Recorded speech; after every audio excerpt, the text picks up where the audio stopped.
மே 1 உழைப்பாளர்கள் தினம். சென்னையில் ஒரு மேடே பூங்கா இருக்கிறது. அந்த உழைப்பாளர் தினத்திற்கும் இந்த மேடே பூங்காக்கும் என்ன சம்பந்தம்? யாரு அந்த மேடே விழாக்கும் இந்த பூங்காக்கும் ஒரு தொடர்பு கொடுத்தது? அவருடைய வரலாறு என்ன? இதெல்லாம் தான் இன்னி எபிசோடில் பார்க்க போகிறோம். வாங்க.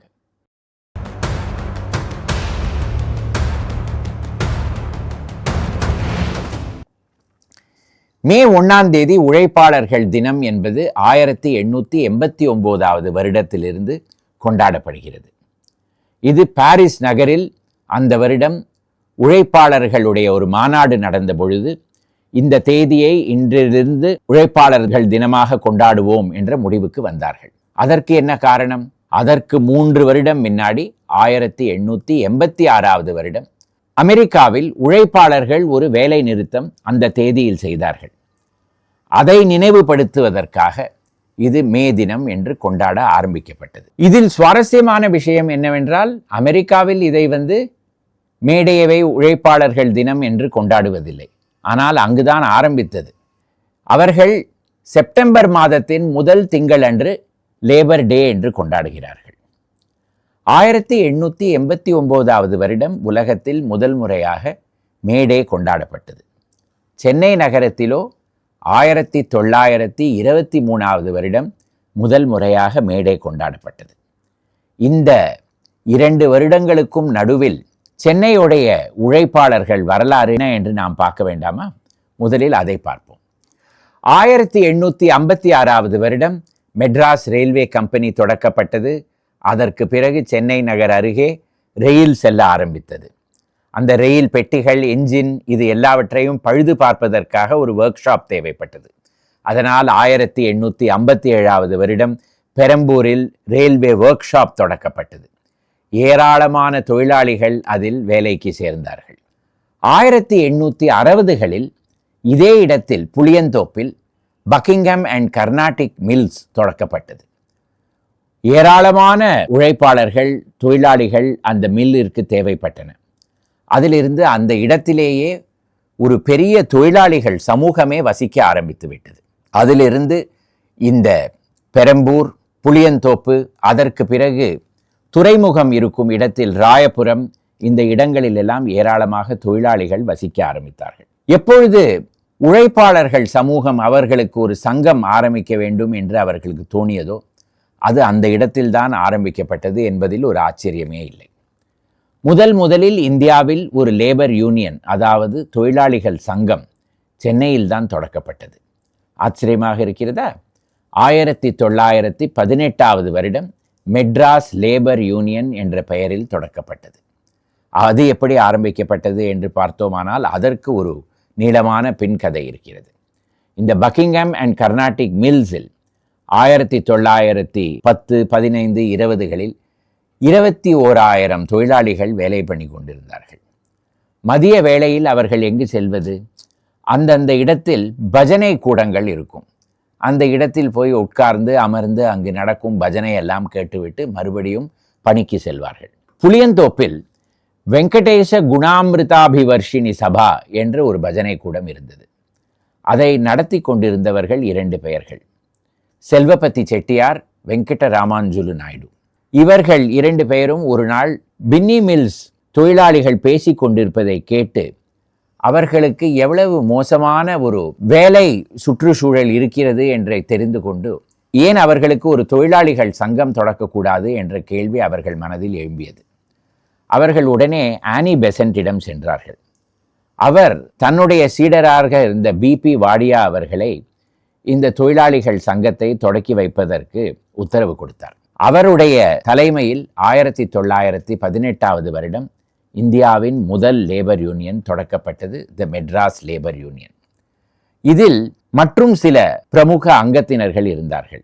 உதாரணத்திற்கு திரு வி. கல்யாண சுந்தரனார், திரு வி. கா என்ற பெயரில் பல பேருக்கு அவரை தெரிந்திருக்கும். அதே போல எம். சிங்காரவேலர், மலையபுரம் சிங்காரவேலு செட்டியார், அதுதான் அவருடைய முழு பெயர். 1860 வருடம் பட்டண செட்டியார் சமூகம், அதாவது மீனவர்களில் இது ஒரு பிரிவு, அந்த சமூகத்தில் இவர் பிறந்தார். இவருடைய தந்தை வெங்கடாச்சல செட்டியார் என்பவர் ஒரு நல்ல அந்தஸ்தில் இருந்தார். மீனவர்கள் சமூகத்தை சேர்ந்த அந்த பார்த்தசாரதி குப்பம், நொச்சி குப்பம் பீச் அருகே இருக்கும் பகுதியில் அவர்களுக்கு ஒரு பெரிய இடம், ஒரு வீடு இருந்தது. அது பீச் ரோடில் நம்பர் 22வது நம்பர் என்று நமக்கு தெரிய வருகிறது. ஆனால் இப்பொழுது அந்த இல்லம் எங்கு இருக்கிறது என்று கேட்டீர்களானால் அதனுடைய ஒரு சுவடு கூட கிடையாது. இதில் வரலாறு என்ன கூறுகிறது என்றால், இப்பொழுது வெல்லிங்டன் சீமாட்டி இன்ஸ்டிடியூட் இருந்த இடத்தில்தான் அவர்களுடைய வீடு இருந்தது என்று கூறுகிறார்கள். சிறு வயதில் சிங்காரவேலர் அவர்கள் திருவல்லிக்கேணியில் இருக்கும் ஹிந்து ஹைஸ்கூலில் படித்துவிட்டு அதற்கு பிறகு மெட்ராஸ் கிறிஸ்டியன் காலேஜில் FA பட்டம் பெற்றார். அதற்கு பிறகு பிரசிடென்சி காலேஜில் BA பட்டம் பெற்றார். ஆனால் தன்னுடைய 47வது வயதில் மெட்ராஸ் லா காலேஜில் வக்கீல் பட்டமும் பெற்று சென்னை ஹைகோர்ட்டில் ஒரு வக்கீலாகவும் தன் பெயரை பதிவு செய்து கொண்டார். அதிலிருந்து அவருக்கு வக்கீல் பிராக்டிஸ் ஏராளமாக வர ஆரம்பித்தது. சென்னை ஹைகோர்ட்டில் இவரும் ஒரு பிரபலமான வக்கீலாக ஆனார். சிறு வயதிலேயே 20 வயதிலேயே BA முடித்து விட்டவர் 47வது வயதில் எதற்கு வக்கீலாக ஆக வேண்டும்? இதற்கு நடுவே என்ன செய்து கொண்டிருந்தார்? அவர்கள் குடும்பத்தில் என்ன கூறுகிறார்கள் என்றால், இவர் அப்பொழுது இங்கிலாந்திற்கு சென்று அங்கு சில காலம் வியாபார ரீதியாக சில பணிகளை செய்த பிறகு திரும்பி இந்தியாவுக்கு வந்தார் என்று கூறுகிறார்கள். அப்பொழுது அந்த இடத்தில் இங்கிலாந்திற்கு சென்று இருக்கும் பொழுது அங்க சமூகம் எப்படி இருந்தது, எப்படி அந்த இடத்தில் ஜாதி ஏற்ற தாழ்வு இதெல்லாம் இல்லாமல் இருந்தது என்பதை பார்த்துவிட்டு திரும்பி வந்து எப்படி இந்தியாவிலும் இதே போல ஒரு சூழ்நிலையை தயார் செய்வது என்பது அவர் மனதில் இந்த கேள்வி எழுந்து கொண்டே இருந்தது. அப்பொழுது அயோத்திதாஸ் பண்டிதர் அவர்கள் தாழ்த்தப்பட்ட ஜாதியினர் புத்த மதத்தில் சேர்ந்தால் நல்லது என்ற முடிவுக்கு வந்திருந்ததனால் இவரும் அதே பாதையில் சென்றார். மகாபோதி சொசைட்டி, இது ஸ்ரீலங்காவில் ஆரம்பிக்கப்பட்ட சொசைட்டி, அதையுடைய அலுவலகத்தை தன் இல்லத்திலேயே வைத்து அந்த இடத்திலிருந்து பௌத்த மத பிரச்சாரமும் செய்து கொண்டிருந்தார். 1918வது வருடம் மெட்ராஸ் லேபர் யூனியன் தொடக்கப்பட்ட உடனே இவரும் அந்த யூனியனில் ஒரு அங்கத்தினராக இருந்து தொழிலாளிகளுக்கு எதிராக எந்த வழக்கு வந்தாலும் அவர்களுக்காக இவர் ஆஜரானார். அதற்கு பிறகு சென்னையில் பல லேபர் யூனியன்கள் ஆரம்பிக்கப்பட்டன. அந்த பல லேபர் யூனியன்களிலும் இவர் ஒரு அங்கத்தினராக இருந்தார். ஆனால் இதே காலகட்டத்தில் மகாத்மா காந்தி அவர்கள் சென்னைக்கு அடிக்கடி வந்து கொண்டிருந்தார். அவருடைய சுதந்திர பேச்சை எல்லாம் கேட்டுவிட்டு இவரும் காங்கிரஸில் ஒரு அங்கத்தினராக ஆனார். 1921வது வருடம் ஒத்துழாமை என்கிற காந்தி அவர்களின் ஒரு புது தொடக்கத்தின் பின் சென்று தன்னுடைய வக்கீல் கவுனை பீச்சில் எரியவிட்டார். அதற்கு பிறகு தன்னுடைய வக்கீல் பிராக்டிஸை உடனே அதிலிருந்து விலகி கொண்டார். அதற்கு பிறகு லேபர் கேசஸ், மக்களுக்காக வாதாடுவது, மக்களுக்காக போராடுவது, இதிலேயே சமூக சேவையிலேயே தன்னுடைய வாழ்க்கையை செலுத்தி கொண்டு வந்தார். 1921வது வருடம் சென்னைக்கு வேல்ஸ் இளவரசர், இவர்தான் பிறகு 8வது எட்வர்ட் மன்னராக பதவியேற்றார். அவர் 1921வது வருடம் சென்னைக்கு வந்தபொழுது அவருக்கு கொடுக்கப்பட்ட வரவேற்பை எதிர்த்து சென்னையில் ஒரு பந்த் அல்லது ஒரு ஹர்த்தாலை இவர் நடத்தி வைத்தார். அதிலிருந்தே ஆங்கிலேயர்களுக்கு இவரை கண்டால் பிடிக்காமல் போய்விட்டது. 1923வது வருடம் மே 1ஆம் தேதி அன்று கிசான் லேபர் கட்சி என்ற ஒரு கட்சியை தொடக்கி வைத்தார். அதன் தொடக்க விழா மே டே அன்று ஹைகோர்ட்டுக்கு எதிரே இருந்த பீச்சில் நடத்தப்பட்டது. ஹைகோர்ட்டுக்கு எதிரே இப்பொழுது பீச் எங்கே இருக்கிறது? இப்பொழுது இல்லை. அந்த இடத்தில்தான் இப்பொழுது துறைமுகம் இருக்கிறது. ஆனால் 19வது நூற்றாண்டிலும் 20வது நூற்றாண்டின் ஆரம்ப காலத்திலும் அந்த இடத்தில் ஒரு பெரிய பீச், கடற்கரை இருந்தது. அதற்கு பெயரே ஹைகோர்ட் பீச் தான். அந்த இடத்தில் அந்த கட்சியின் தொடக்க விழா நடத்தப்பட்டது. அதற்கு பிறகு 3 மாதங்கள் கழித்து மவுண்ட் ரோடுக்கு அருகே இருக்கும் நேப்பியர் பூங்காவில் உழைப்பாளர்களின் ஒரு பெரிய விழாவை, ஒரு மாநாடை இவர் நடத்தினார். எதற்காக நேப்பியர் பூங்காவில் நடத்த வேண்டும்? உங்களுக்கு நினைவு இருக்கலாம், அந்த காலகட்டத்தில் மவுண்ட் ரோடில் பெரிய பெரிய தொழில் நிறுவனங்கள் எல்லாம் இருந்தன. உதாரணத்திற்கு Spencer and company, Simpson and company, Addison and company, இப்படியெல்லாம். இவர்களுடைய உழைப்பாளர்கள் எல்லாரும், தொழிலாளிகள் எல்லாரும் லேபர் யூனியன்கள் ஆரம்பித்திருந்தார்கள். அவர்களை எல்லோரையும் ஒன்றிணைத்து ஒரு மாநாடை நடத்துவதற்காக இந்த நேப்பியர் பூங்காவில் அவர் அந்த விழாவை நடத்தினார். நேப்பியர் பூங்கா என்பது 1879 வருடம் ஆரம்பிக்கப்பட்ட ஒரு பூங்கா. 14.5 ஏக்கர் பரப்பளவில் இப்பொழுதும் மிக அழகாக இருக்கும் ஒரு பூங்கா அது.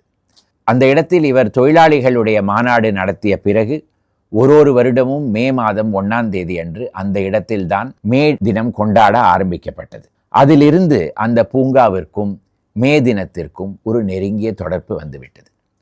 சிங்காரவேலர் அவர்கள் தன்னுடைய கட்சியை 1925 வருடம் கம்யூனிஸ்ட் கட்சியுடன் ஒன்று சேர்த்தார். அதற்கு பிறகு கம்யூனிஸ்ட் கட்சியின் முதல் மாநாடு கான்பூரில் நடந்த பொழுது அதற்கு தலைமையும் வகித்தார். ஆங்கிலேய அரசு இதையெல்லாம் பார்த்து கொண்டே இருந்தது. அவருக்கு எதிராக ஒரு வழக்கை தொடங்கியது. ஆனால் அவர் உடல்நிலை மிகவும் மோசமாக இருந்ததனால் அந்த வழக்கு கைவிடப்பட்டது. ஆனால் 1928 வருடம் ரயில்வே தொழிலாளிகளின் ஒரு பெரிய ஸ்ட்ரைக்கை, வேலை நிறுத்தத்தை இவர் தலைமையில் நடந்ததனால் அவருக்கு எதிராக ஒரு வழக்கு தொடக்கப்பட்டு இவருக்கு 10 வருடம் சிறை தண்டனை விதிக்கப்பட்டது. ஆனால் 1930 வருடம் இவருடைய உடல்நிலை மிகவும் மோசமாக இருந்ததனால் இவர் விடுதலை செய்யப்பட்டார். அதற்கு பிறகு சமூக சேவையிலேயே ஈடுபட்டு கொண்டு வந்திருந்தார். இவருக்கும் பெரியாருக்கும் ஒரு நெருங்கிய நட்பு உண்டு. பெரியாரின் குடியரசு பத்திரிகையில் இவர் ஏராளமாக கட்டுரைகள் எழுதியிருக்கிறார். அதே போல ஹிந்து பத்திரிகையிலும் ஏராளமாக கட்டுரைகள் எழுதியிருக்கிறார். ஆனால் பெரியாருக்கும் இவருக்கும் ஒரு கருத்து வேறுபாடு இருந்தது. பெரியார் என்ன நினைத்தார் என்றால், சுதந்திரம் வந்தால் பிராமணர்களும் மேல் ஜாதியினர்களும் அவர்களுடைய ஆதிக்கத்தை தொடக்கி வைப்பார்கள், அதனால் ஆங்கிலேய அரசு இருப்பதே மேல் என்று கூறினார். ஆனால் சிங்காரவேலரோ அப்படி நினைப்பது தவறு. பிராமணர்களோ மேல் ஜாதியினர்களோ கீழ் ஜாதியினர்களோ அவர்களுடைய கருத்து வேறுபாடுகளை அவர்களுடைய நடுவிலேயே சரி செய்து கொள்ள வேண்டும், இதற்காக ஒரு ஆங்கிலேயர் தேவையில்லை, இந்தியாவிற்கு சுதந்திரம் வர வேண்டும் என்ற முடிவுக்கு வந்தார். ஆனாலும் இவர்கள் 2 பெயர்களும் நெருங்கிய நண்பராகவே இருந்தார்கள். ஒரே மேடையில் பல முறைகள் பேசிக்கொண்டும் இருந்திருக்கிறார்கள்.